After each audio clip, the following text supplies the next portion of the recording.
Assalamualaikum warahmatullahi wabarakatuh. Perkenalkan, saya Andre, mahasiswa program studi Manajemen Pendidikan Islam. Pada hari ini, saya akan memaparkan sebuah makalah dalam rangka memenuhi tugas mata kuliah ilmu fikih. Makalah yang akan saya paparkan berjudul Sholat. Pengertian sholat. Secara bahasa, kata sholat berasal dari bahasa Arab yang berarti doa. Sedangkan menurut istilah, sholat didefinisikan sebagai suatu bentuk peribadatan dalam bentuk rangkaian kegiatan yang dimulai dengan takbiratul ihram dan diakhiri dengan mengucap salam. Dasar hukum sholat. Sholat adalah kewajiban kita sebagai manusia kepada Tuhan penciptanya. Dan pada dasarnya, manusia hanya membutuhkan ibadah sholat yang dikerjakan mendapat pahala dan jika ditinggalkan mendapat dosa. Pahala sholat akan lebih banyak jika dikerjakan berjamaah daripada sendirian. Kewajiban ini menjadi pondasi seperti tiang. Jika tiangnya roboh, maka seluruh amal kita juga tidak sempurna.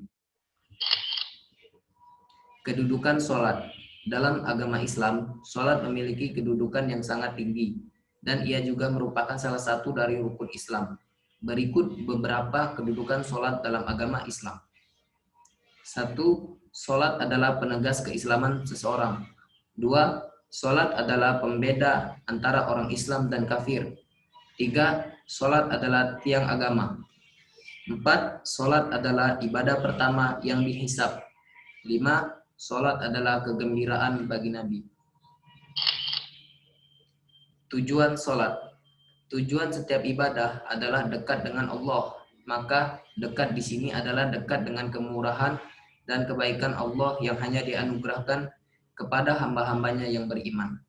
Orang yang dekat dengan Allah meski melakukan hal-hal yang dilakukan oleh orang yang dekat dengannya pula, baik dalam bentuk sikap taat, tahzim, tunduk, dan pengakuan kepada Allah Subhanahu wa taala. Tanpa semua itu, mustahil seseorang bisa dekat dengannya. Syarat sholat. Yang pertama yaitu masuk waktu sholat. Yang kedua, suci dari hadas besar dan kecil. Yang ketiga, suci badan, tempat, dan pakaian.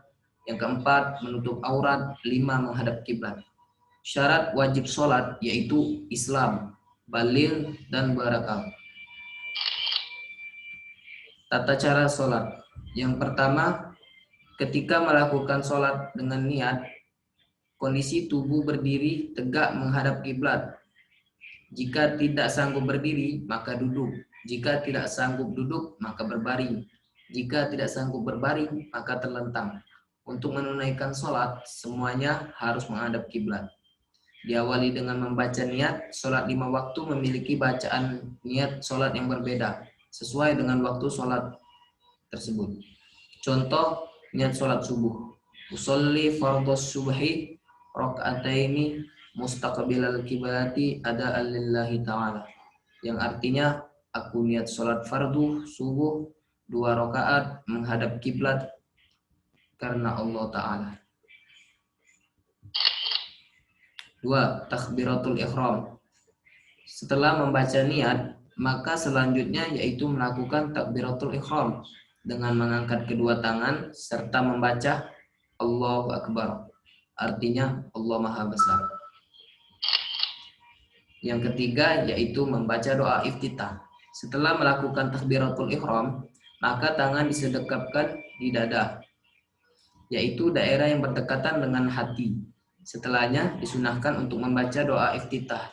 Bacaan doa iftitah berisi pujian kepada Allah Subhanahu wa taala. Contoh doa iftitah yang diajarkan oleh Rasulullah adalah Allahu akbar kabira walhamdulillahi katsira wa subhanallahi bukratan wa asila. Inni wajjahtu wajhiya lillazi fataras samawati wal ardh hanifan muslima wa ma'ana minal musyrikin. Inna salati wa nusuki wa mahyaya wa mamati lillahi rabbil alamin. la syarika lahu wa bidzalika umirtu wa ana minal muslimin. Artinya, Allah Maha Besar dengan sebenar-benar besar-besarnya. Segala puji bagi Allah dengan pujian yang banyak. Maha suci Allah pada waktu pagi dan petang. Sesungguhnya aku hadapkan wajahku kepada Allah yang telah menciptakan langit dan bumi dalam keadaan tunduk, dan aku bukanlah dari golongan orang-orang yang musyrik. Sesungguhnya solatku, sembelihanku, hidupku, dan matiku hanya untuk Allah, Tuhan semesta alam.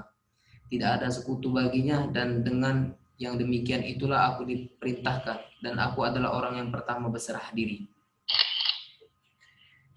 Membaca surah Al-Fatihah. Ketika melaksanakan sholat, setiap rakaat wajib membaca surah Al-Fatihah karena merupakan rukun sholat. Namun setelah membaca surah Al-Fatihah, disunahkan untuk membaca surah lainnya dalam Al-Quran pada rakaat pertama dan kedua. Pada rakaat ketiga dan keempat cukup membaca surah Al-Fatihah. Membaca surat pendek dilakukan pada 2 rakaat salat setelah membaca surat Al-Fatihah. Yang keempat adalah ruku. Setelah membaca surat Al-Fatihah dan surat lainnya, maka rukun salat yang harus dikerjakan yaitu ruku. Ketika ruku, membaca bacaan hamdalah berikut sebanyak 3 kali. Subhana rabbiyal azim wa bihamdi, subhana rabbiyal azim wa bihamdi, subhana rabbiyal azim wa bihamdi. Artinya, Maha suci Tuhanku yang Maha agung dan segala puji baginya. Yang kelima, i'tidal. Setelah melakukan ruku, maka tubuh kembali berdiri, mengangkat tangan ke atas sejajar dengan punggung dengan membaca Sami Allahu liman hamidah. Artinya, Allah Maha mendengar orang yang memujinya. Setelah tegak berdiri, lalu tangan turun sejajar dengan tubuh yang dilanjutkan dengan membaca Rabbana walakal hamdu mil'us samawati wa mil'ul ardi wa mil'u ma syi'ta min syai'in ba'du. Artinya, wahai Tuhan kami, bagimu segala puji sepenuh langit dan sepenuh bumi, dan sepenuhnya apa yang engkau inginkan dari sesuatu setelahnya. Hadis Bukhari dan Muslim. Yang keenam, yaitu gerakan sujud. Turun dari i'tidal, kemudian melakukan sujud dengan membaca bacaan berikut sebanyak 3 kali. Subhana rabbiyal a'la wa bihamdi. Subhana rabbiyal a'la wa bihamdi. Subhana rabbiyal a'la wa bihamdi. Artinya, Maha suci Tuhanku yang Maha tinggi dan segala puji baginya. Yang ketujuh, yaitu duduk di antara 2 sujud. Arti bacaan sholat, duduk di antara 2 sujud ketika melakukan sujud. Maka terdapat duduk di antara 2 sujud.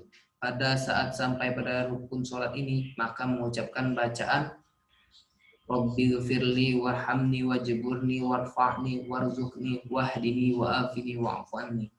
Ya Tuhanku, ampunilah aku, kasihanilah aku, benarkanlah aku, angkatlah derajatku, karuniakanlah aku rezeki, sehatkanlah aku, dan maafkanlah aku. Yang ke-8 yaitu tasyahud awal. Ketika sampai tasyahud awal pada rakaat kedua, sholat zuhur, asar, maghrib, isya, dan maka membaca At-tahiyatul mubarakatus salawatut thayyibatu lillah. Assalamu alayka ayyuhan nabi wa rahmatullahi wa barakatuh. Assalamu alayna wa ala ibadillahis salihin. Asyhadu an la ilaha illallah wa asyhadu anna Muhammadar Rasulullah. Artinya, segala penghormatan, keberkahan, salawat, dan kebaikan hanya bagi Allah. Semoga salam sejahtera selalu tercurah kepadamu, wahai Nabi. Demikian pula rahmat Allah yang berkahnya, dan semoga salam sejahtera selalu tercurah kepada kami dan hamba Allah yang soleh. Aku bersaksi bahwa tiada Tuhan kecuali Allah, dan aku bersaksi bahwa Muhammad adalah utusan Allah. Hadis riwayat Muslim. Yang ke-9 adalah tasyahud akhir. Tasyahud akhir memiliki bacaan yang sama dengan tasyahud awal. Dengan membaca ditambah sholawat Nabi. Ketika sampai tasyahud akhir, maka membaca At-tahiyatul mubarakatus sholawatut thayyibatu lillah. Assalamu alayka ayyuhan nabi wa rahmatullahi wa barakatuh. Assalamu alayna wa ala ibadillahis salihin. Asyhadu an la ilaha illallah wa asyhadu anna Muhammadar Rasulullah. Allahumma shalli ala sayyidina Muhammad wa ala ali sayyidina Muhammad kama shallaita ala sayyidina Ibrahim wa ala wa barik ala sayyidina wa ala ali sayyidina Muhammad kama barakta ala sayyidina Ibrahim wa ala sayyidina Ibrahim fil alamin innaka Hamidum Majid. Yang artinya segala ucapan selamat, keberkahan, sholawat dan kebaikan adalah bagi Allah.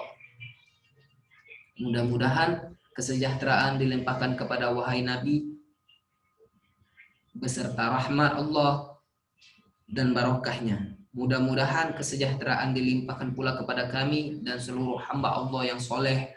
Aku bersaksi bahwa tiada sesembah yang berhak disembah melainkan Allah, dan aku bersaksi bahwa Muhammad itu adalah utusan Allah.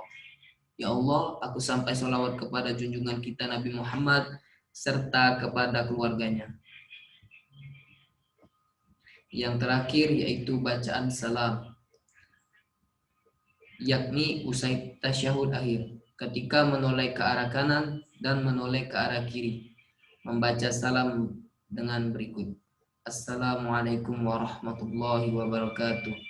Keselamatan senantiasa tercurah kepada kalian, juga rahmat Allah dan keberkahannya.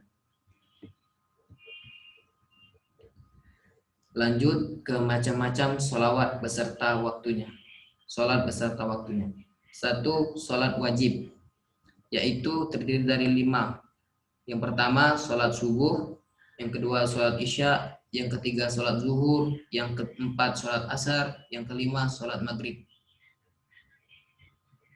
Macam-macam sholat sunnah. Yang pertama sholat sunnah tahajud, yang kedua sholat sunnah duha, yang ketiga sholat sunnah rawatib, yang keempat sholat sunnah tahiyatul masjid, yang kelima sholat sunnah syukur wudu, yang keenam sholat sunnah hari raya terdiri dari 2 sholat, yaitu sholat idul adha dan sholat idul fitri. Yang ketujuh sholat sunnah gerhana, yang ketujuh adalah yang ke-8 adalah sholat sunnah istikharah, yang ke-9 adalah sholat sunnah istisqa. Hukum azan dan iqamah. Adapun hukum azan, para ulama memiliki selisih pendapat tentangnya. Sebagian ulama mengatakan jika azan adalah sunnah muakkad. Namun pendapat lebih kuat mengatakan azan hukumnya fardu kifayah. Imam An-Nawawi mengatakan azan dan iqamah disyaratkan berdasarkan nas syariat dan ijma', dan tidak disyariatkan azan dan iqamah ini pada selain sholat 5 waktu. Tidak ada perselisihan dalam masalah ini. Keutamaan azan dan iqamah. Berikut ini saya rangkumkan 10 keutamaan azan dan muazin. 1. Azan berpahala sangat besar bagi muazin. Yang kedua, setiap makhluk dan benda yang mendengar azan akan menjadi saksi bagi muazin. 3. Muazin akan dimintakan ampunan dan mendapatkan ampunan. Yang keempat, muazin akan mendapat pahala seperti pahala orang-orang yang salat bersamanya. 5. Muazin adalah orang yang dipercaya. 6. Muazin mendapatkan doa dari Rasulullah SAW. Yang ketujuh, azan membuat setan lari. 8. Muazin akan mudah dikenali pada hari kiamat. 9. Muazin dibanggakan Allah di hadapan para malaikat. Yang ke-10, muazin akan dimasukkan ke dalam surga. Sujud tilawah dalam sholat. Apabila seorang imam membaca ayat sajadah dan sujud, maka makmum juga harus ikut serta. Namun jika imam tidak melakukannya, tidak masalah dan makmum itu tidak perlu melakukan sujud tilawah sendiri. Hal ini tidak mengganggu prosesi sholat yang khusyuk. Ketika sholat posisi berdiri, surat yang dibaca setelah Al-Fatihah ternyata mengandung ayat sajadah, langsung sujud sambil membaca takbir, tanpa mengangkat tangan dan disertai ruku. Bacaan sujud tilawah sajadah wajhi lillazi khalaqu wa sawaru wa saqu samahu wa basaruhu bil khawlihi wa huwatihi fatabarakallahu an ahsanul khaliqin. Artinya, wajahku bersujud kepada zat yang menciptakannya, orang yang membentuknya, dan yang memberi pendengaran dan penglihatan. Maka maha berkah Allah sebaik-baiknya pencipta. Hadis riwayat Ahmad, Abu Dawud, Hakim, Tirmizi, dan Nasai. Pengertian sholat qadha. Sholat qadha atau mengkodok sholat adalah salah satu atau satu dari sekian banyak kemudahan yang diberikan kepada seorang untuk mengerjakan sholat. Yang mana pengertian sholat qadha di sini adalah mengerjakan sholat yang tertinggal, terlewat, singkatnya mengerjakan sholat bukan pada waktunya. Pengertian syarat tata cara sholat safar. Safar secara istilah adalah keluarnya seseorang dari tanah air atau dari negeri, tepatnya tinggal suatu tempat dalam waktu dan jarak tertentu. Adapun pembahasan seputar safar yaitu 1. Qasar. Qasar artinya mengurangi. Maksudnya yaitu menjadikan sholat yang berjumlah 4 rakaat menjadi 2 rakaat saja. Qasar berlaku untuk yang 4 rakaat saja, yaitu zuhur, asyar, isya. Sedangkan maghrib dan subuh tidak bisa diqasar. Pengertian syarat dan tata cara sholat Jumat. Sholat Jumat ialah sholat 2 rakaat dengan berjamaah yang dilaksanakan sesudah khutbah Jumat pada waktu zuhur di hari Jumat. Hukumnya wajib bagi laki-laki yang sudah memenuhi syarat, sesuai dengan firman Allah dalam Quran surat Al-Jumu'ah ayat yang artinya, hai orang-orang beriman, apabila diseru untuk menunaikan sholat di hari Jumat, maka bersegeralah kamu kepada mengingat Allah dan tinggalkanlah jual beli. Syarat wajib sholat Jumat. Pada ketentuan ini terdapat 6 syarat-syarat melaksanakan sholat Jumat sebagai berikut. 1. Islam. 2. Baligh. 3. Berakal sehat. 4. Pria atau laki-laki. 5. Sehat jasmani dan rohani. 6. Menetap atau bermukim. 2. Syarat mendirikan sholat Jumat. Yang pertama yaitu dilaksanakan secara berjamaah. Yang kedua dilaksanakan pada waktu zuhur habis khutbah Jumat. Yang ketiga dilaksanakan di tempat-tempat rumah Allah seperti masjid dan perkotaan maupun pedesaan. Yang terakhir yaitu kesimpulan. Secara lahiriah, sholat berarti beberapa ucapan dan perbuatan yang dimulai dengan takbir dan diakhiri dengan salam, yang dengannya kita beribadah kepada Allah dan menurut syarat-syarat yang telah ditentukan. Sedangkan secara hakikinya ialah berhadapan hati jiwa kepada Allah, secara yang mendatangkan takut kepadanya serta menumbuhkan di dalam jiwa rasa kesabaran dan kesempurnaan kekuasaannya, atau melahirkan hajat dan keperluan kita kepada Allah yang kita sembah dengan perkataan dan pekerjaan atau dengan kedua-duanya. Orang beriman melaksanakan sholat sesuai dengan apa yang telah diperintahkan Allah Subhanahu wa taala, setelah sesuai dengan yang dicontohkan oleh Rasulullah SAW.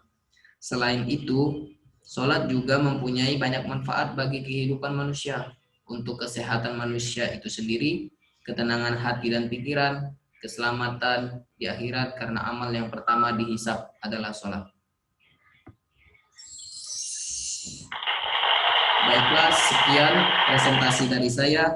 Saya ucapkan terima kasih atas waktunya telah memberikan paparan ini. Saya akhiri dengan mengucap wassalamualaikum warahmatullahi wabarakatuh.